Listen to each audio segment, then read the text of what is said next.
bagi setiap anak-anak-Mu, bahwa Engkau akan mengenyangkan kami, Engkau akan memelihara kami seumur hidup kami Tuhan. Terima kasih Tuhan, terima kasih. Kami percaya janji-Mu ya dan amin bagi setiap kami. Sore ini kami bersyukur Tuhan, kesempatan yang Dia bagi kami untuk kami beribadah bersama melalui live streaming ini. Engkau memberkati setiap kami Tuhan, dan sebentar kami akan membuka setiap tanah hati kami.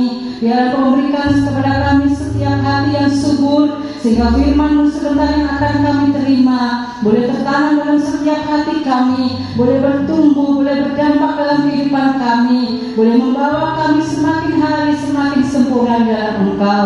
Memberkati sepenuhnya Tuhan setiap kami ada pada saat ini. Memberkati hamba-Mu, layakkan hamba-Mu, dan kami menyerahkan waktu ke depan sepenuhnya dalam tangan-Mu.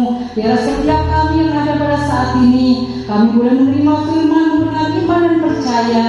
Dan kami yakin Tuhan, firman-Mu mampu mengubah setiap kehidupan kami. Terima kasih Tuhan, terima kasih. Kami serahkan segala seluruh kami di dalam nama Tuhan Yesus Kristus. Haleluya. Amin. Shalom ibu-ibu yang kasih Tuhan, ibu-ibu yang hebat, ibu-ibu yang luar biasa. Kita bertemu kembali dalam ibadah MWM. Walaupun saat ini kita gagal untuk ibadah tatap muka karena kondisinya yang tidak memungkinkan, kita bertemu kembali dalam ibadah live streaming. Tetapi saya percaya melalui live streaming atau online pun, ketika kita memberikan hati kita, hidup kita sepenuhnya kepada Tuhan, tidak akan mengurangi berkat Tuhan bagi kita sore hari ini. Puji nama Tuhan. Ibu-ibu yang kasih dalam Tuhan, di dalam kehidupan kita, seharian kita, bahkan dalam kehidupan masa lalu kita mungkin, atau saat-saat kita berinteraksi atau berkomunikasi dengan siapapun, atau saat dimanapun kita berada, bisa di dalam pelayanan, bisa di tempat kerja, bisa di tengah-tengah keluarga, ada kalanya kita merasa sakit hati. Ada kalanya kita merasa yang namanya tersinggung, kemudian sakit hati. Dan ketika sakit hati itu tidak kita sadari, kita tidak merespon dengan baik, kita biarkan sakit hati itu mengendap di dalam kehidupan kita, bertahan dan menguasai hidup kita. Sakit hati itu lama-lama menjadi luka hati. Hati kita menjadi terluka oleh orang-orang di sekitar kita, bisa oleh keadaan sekitar kita, melalui omongan, tindakan, atau apapun terhadap kita. Nah, ibu yang kasih dalam Tuhan, sore hari ini saya berikan tema firman Tuhan, Tuhan pulihkan luka hati. Kita buka Alkitab kita sama-sama, walaupun kita mengikuti live streaming di rumah, kita bawa Alkitab, kita buka di dalam Mazmur 147 pada ayat yang ketiga. Mazmur 147 ayat yang ketiga, firman Tuhan berkata, Ia menyembuhkan orang-orang yang patah hati dan membalut luka-luka mereka. Puji nama Tuhan, jadi Tuhan yang luar biasa. Ibu-ibu yang kasih dalam Tuhan, seperti di awal tadi saya katakan, sakit hati bila tidak kita atasi, bila kita tidak bisa merespon dengan baik, akan menimbulkan luka hati. Lalu apa sebenarnya definisi atau arti dari luka hati atau hati yang terluka? Luka hati adalah suatu keadaan dalam hati seseorang yang menimbulkan perasaan marah, benci, kecewa, bahkan dendam sebagai akibat perlakuan tidak baik dari pihak luar. Pihak luar di sini bisa siapa saja yang berhubungan dengan kita. Bisa rekan pelayanan, bisa keluarga, bisa orang terdekat kita, bisa teman kerja atau siapapun yang ada di sekitar kita. Bagaimana kita mendapat perlakuan yang membuat kita sakit hati? Bisa melalui penghinaan, bisa melalui ketidakadilan yang kita rasakan, yang menurut kita diperlakukan tidak adil. Bisa karena perasaan kita yang merasa tidak dikasihi atau tidak diperhatikan, atau saat-saat kita ditinggalkan oleh orang-orang yang kita kasihi, ataupun saatnya kita mengalami penolakan. Mungkin ada saatnya kita merasa tertolak oleh lingkungan, oleh teman-teman, oleh keluarga bahkan. Atau saat kita merasa dikhianati, hal-hal tersebut bisa membuat luka dalam hati kita.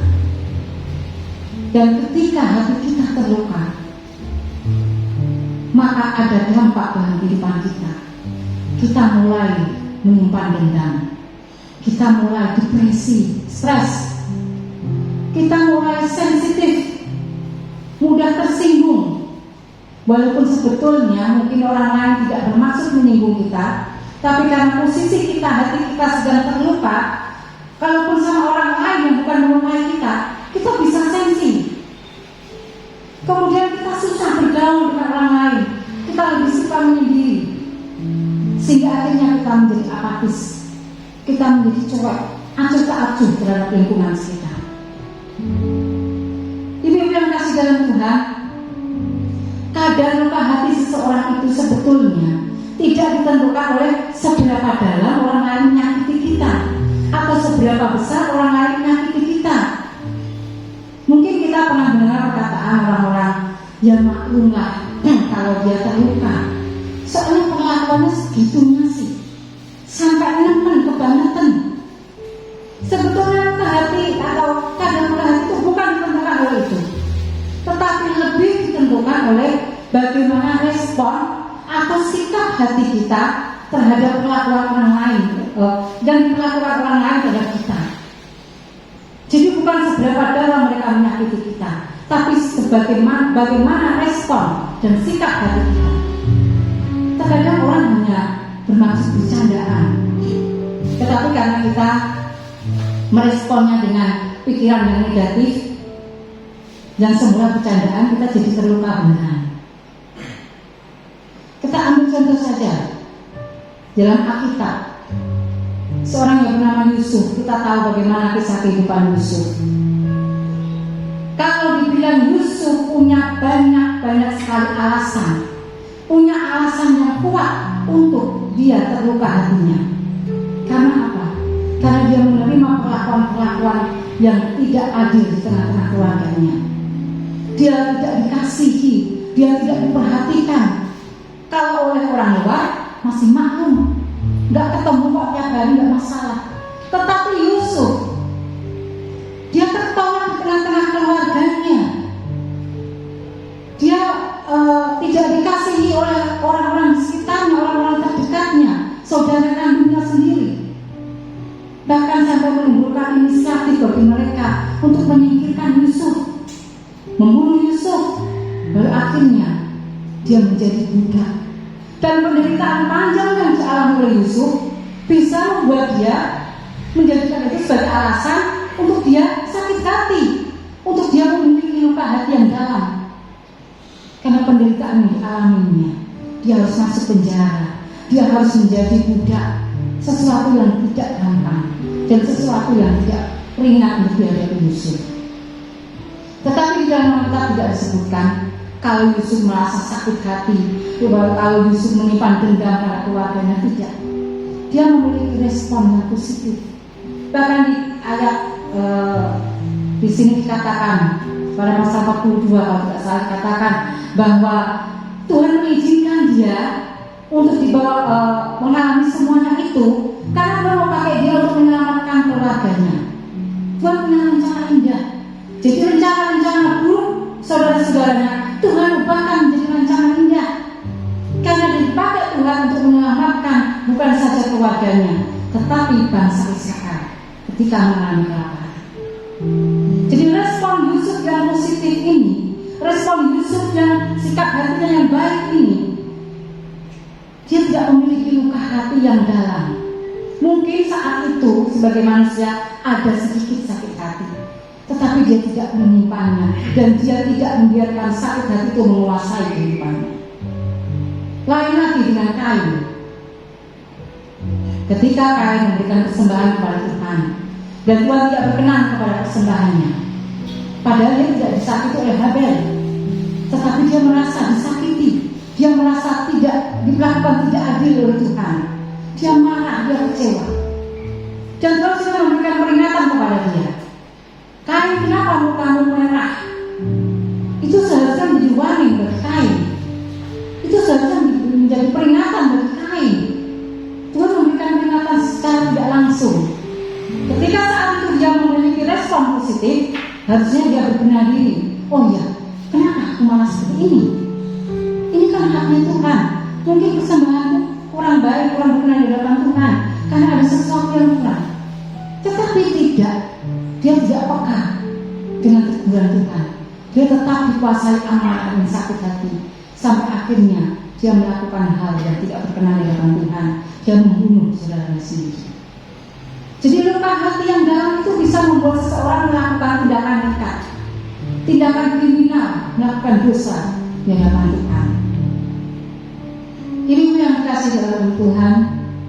Ketika seseorang itu memiliki luka hati yang dalam, maka cara pandang dia, cara memandang dia orang-orang lain, itu yang menurut cara pandang dia yang hatinya sedang sakit. Mungkin orang-orang lain berkata tidak bermaksud menyindir atau melukai dia, tetapi karena kacamata yang dipakai dia itu kacamata seseorang yang hatinya terluka, dia jadi terluka beneran. Ini yang kasih dalam Tuhan. Ada saatnya Tuhan mengizinkan kita mengalami yang namanya sakit hati. Ada saatnya Tuhan mengizinkan kita yang namanya terluka. Bukan karena Tuhan tidak sayang, atau bukan karena Tuhan meninggalkan kita, tetapi itu sebagai proses bagi kita. Tuhan mengizinkan itu terjadi karena Tuhan mau memproses kita. Bagaimana respon kita? Nah, ibu yang kasih dalam Tuhan, saat ini mungkin ada beberapa di antara kita yang menyimpan luka hati yang saat ini belum dibereskan oleh Tuhan. Mungkin menyimpan luka hati dari cerita atau kisah hidup masa lalu, dan mungkin tidak ada seorang pun yang tahu, karena yang namanya luka hati itu di dalam, tidak ada orang yang tahu. Kayaknya di luar oke-oke saja, fine-fine aja, tetapi siapa yang bisa membaca isi hati seseorang?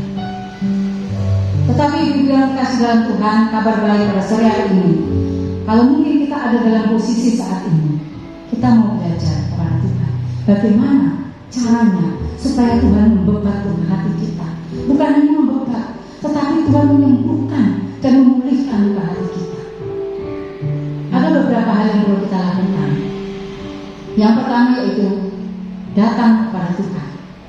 Dalam Matius 11 ayat 28 dikatakan, marilah padaku engkau yang berbeban berat letih lesu. Marilah kepadaku semua yang letih lesu dan berbeban berat, aku akan memberi kelegaan kepadamu. Satu undangan dari Tuhan. Tuhan mengundang, marilah kepadaku. Kepada siapa? Kepada Tuhan. Siapa yang mengundang Tuhan? Semua orang-orang percaya yang saat itu mungkin merasa letih lesu dan berbeban berat. Apakah orang yang terluka hatinya itu berbeban? Ya, orang yang memiliki luka hati itu punya beban. Dan di sini Tuhan memberikan undangan kepada kita, marilah kepadaku. Undangan sudah di tangan kita. Sekarang bagaimana respon kita? Apakah kita cukup memegang undangan itu? Kita baca, marilah kepadaku semua yang letih lesu dan berbeban berat, aku akan memberikan kelegaan kepadamu. Atau hanya sekedar kita baca, kita hafal, tetapi kita tidak datang kepada Tuhan. Tinggal respon kita, maukah kita datang kepada Tuhan?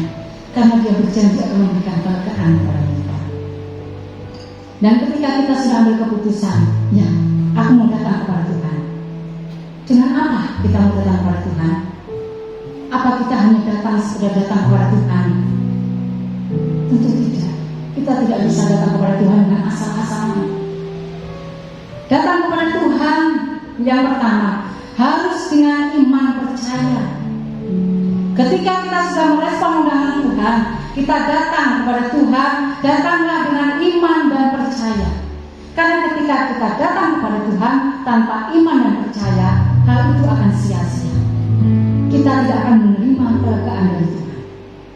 Kemudian yang kedua, datanglah kepada Tuhan dengan kerendahan hati.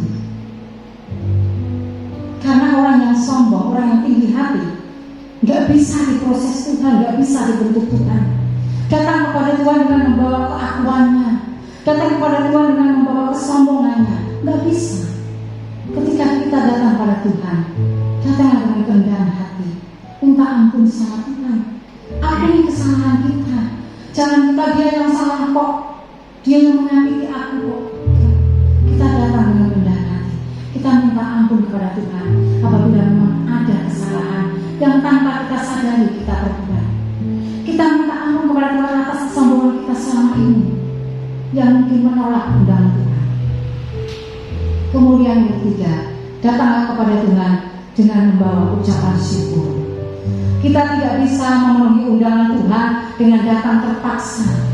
Kita tidak bisa datang memenuhi undangan Tuhan dengan bersungut-sungut. Itu tidak akan membawa apa-apa bagi kita, tidak akan membawa berkat bagi kita.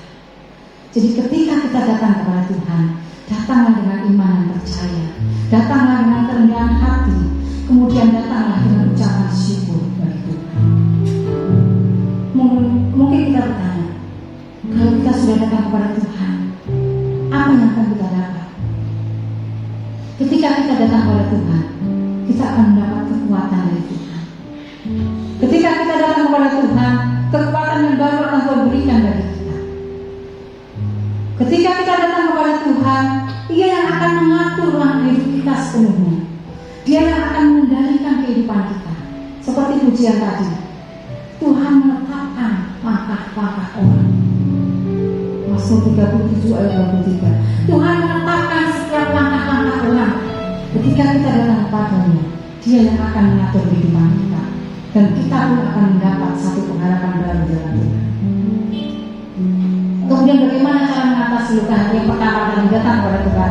Yang kedua adalah berserah sepenuhnya kepada Tuhan. Dalam Mazmur 37 ayat 5, Mazmur 37 ayat 5 berkata, serahkanlah hidupmu pada Tuhan dan percayalah kepadanya, dan Ia akan bertindak.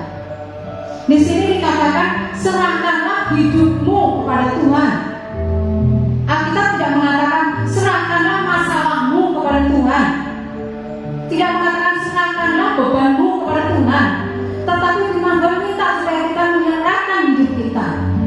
Artinya bukan hanya masalah kita saja yang kita bawa kepada Tuhan. Seringkali kita orang-orang percaya, kita salah persepsi. Ketika kita ada masalah, kita datang kepada Tuhan, kita bawa masalah kita kepada Tuhan. Itu nggak salah. Tetapi alangkah baiknya ketika kita melakukan firman Tuhan ini, serahkan sepenuh kehidupan kita kepada Tuhan. Bukan hanya masalah kita, tetapi seluruh pemikiran kita, cara pikir kita, cara pola pikir kita. Kita serahkan segala kekhawatiran, harapan, dan apa yang menjadi bunuh-bunuh dalam kehidupan kita, dan segala sesuatunya kita bawa kepada Tuhan. Menyerahkan hidup kita kepada Tuhan atau berserah kepada Tuhan bukan berarti kita menyerah kepada keadaan. Sudah tidak bisa melakukan apapun kita menyerah. Bukan. Menyerahkan hidup kepada Tuhan berarti menyerahkan hidup kita sepenuhnya kepada Tuhan agar hidup kita sesuai dengan rencana dan kehendak Tuhan. Jadi bukan rencana dan kehendak kita, tetapi rencana dan kehendak Tuhan yang terjadi dalam hidup kita. Kemudian hal ketiga yang perlu kita lakukan ketika kita ingin Tuhan balik ke hati kita, melepaskan pengampunan. Dalam Matius 6 ayat 12 dikatakan, lepaskan pengampunan. Ketika kita mengasihi Tuhan, ketika Tuhan sudah mengampuni kita, maka kita pun harus mengampuni sesama. Kenapa kita harus melepaskan pengampunan? Banyak hal yang kita dapatkan ketika kita melepaskan pengampunan. Pengampunan itu adalah pintu mujizat. Kenapa dikatakan pengampunan adalah pintu mujizat? Dalam Matius 11 ayat 25 itu dikatakan ketika kita akan berdoa, ketika kita menghadap Allah dan berdoa, dan kita mempunyai, kita baca dulu. Pada waktu itu berkatalah Yesus, aku bersyukur kepadamu Bapa.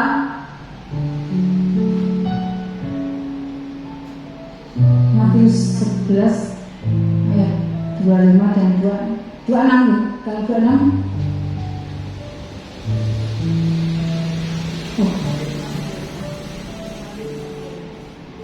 oh ya salah. Jadi katakan ketika orang itu akan datang pada Tuhan dan berdoa, dia harus melepaskan pengampunan dulu atau membereskan masalahnya dengan saudaranya. Dia tinggalkan itu mesbah dulu, dia bereskan masalahnya dengan saudaranya. Artinya ketika kita berdoa kepada Tuhan, memohon sesuatu kepada Tuhan, tetapi kita bawa dosa di hadapan Tuhan, doa kita tidak akan dijawab Tuhan. Sebelum kita menyelesaikan masalah kita dengan sesama kita, dengan saudara kita, membereskan semuanya, doa kita tidak akan dijawab oleh Tuhan. Jadi doa itu merupakan, pengampunan itu merupakan salah satu pintu bagi kita untuk menerima mujizat Tuhan. Nah ini Matius 6 ayat 14. Karena jika kamu mengampuni kesalahan orang, Bapamu di surga akan mengampuni juga. Ini yang tadi ya. Jadi saudara yang kasih, ibu yang kasih dalam Tuhan, mari kita lepaskan pengampunan kepada siapa yang menyakiti kita, dan kita akan menerima mujizat dari Tuhan. Karena dosa itu menjadi penghalang bagi jawaban doa. Mungkin kita bertanya selama ini, kenapa doa-doaku tidak dijawab Tuhan? Karena mungkin ya itu kan kita masih menyimpan dendam, kita masih menyimpan kepahitan kepada seseorang, dan itu belum kita bereskan. Jadi itu menjadi penghalang bagi doa kita. Kemudian yang kedua, mengapa kita harus mengampuni? Karena ketika kita mengampuni, akan timbul kelegaan dalam hati kita, akan ada sukacita dalam hati kita. Coba ya kalau kita berselisih paham dengan orang lain, berselisih paham dengan seseorang, dan kita bisa dikatakan bencilah sama orang itu. Ketika kita bertemu, pasti ada rasa tidak enak. Yang satu menghindar, yang satu juga menghindar, pura-pura tak kenal, tidak ada damai. Tetapi ketika kita melepaskan pengampunan, ketika kita bertemu dengan orang itu, ada sesuatu yang plong, tidak ada ganjalan, ada sesuatu kelegaan dalam hati kita. Kemudian pengampunan itu juga merupakan perwujudan dari tindakan kasih kita kepada Tuhan. Jika kita mengasihi Allah, kita harus mengasihi sesama. Bagaimana kita bisa mengasihi Allah yang tidak kelihatan, sedangkan sesama yang kelihatan aja kita tidak mengasihi? Kita harus meneladani kasih Tuhan, lepaskan pengampunan itu sebagai wujud kasih kita kepada sesama. Dan yang terakhir, kenapa kita harus mengampuni?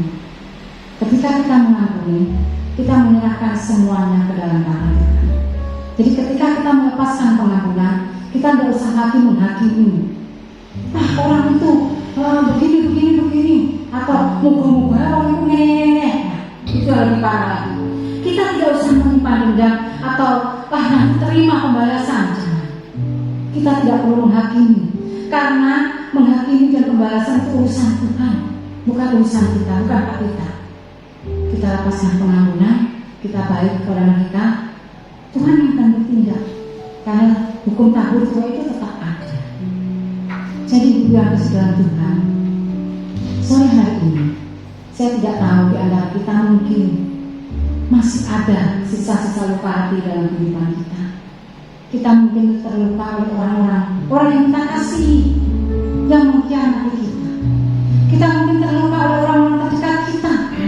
Kita mungkin terluka oleh teman-teman pelayanan atau siapapun, dan kita merasa tertolak di komunitas kita. Dan mungkin saat ini kita belum bisa mencabut luka-luka itu dari hati kita. Tetapi kabar baik sore hari ini, firman Tuhan ingatkan kepada kita, kita tidak mampu membuang luka-luka hati dengan usaha kita sendiri. Tetapi kita dapat memegang janji Tuhan bahwa Tuhan akan menyembuhkan, Dia yang akan membalut luka hati kita. Tetapi ada harga yang harus kita bayar. Datang kepada Tuhan, serahkan semuanya kepada Tuhan, dan lepaskan pengampunan bagi setiap mereka yang mungkin menuntut kita, melukai kita, kepada keadaan sekeliling kita, kepada komunitas kita. Kita mau berkata, Tuhan, malam ini aku mau menyerahkan semua dalam tangan-Mu. Kita percaya Tuhan yang memiliki kuasa dan kasih yang tidak pernah berubah dari dulu sampai sekarang, bahkan sampai selama-lamanya. Dia sanggup untuk melakukan perkara besar. Dia sanggup untuk menyembuhkan luka hatimu. Dia sanggup memulihkan kehidupanmu. Dia sanggup melepaskan kita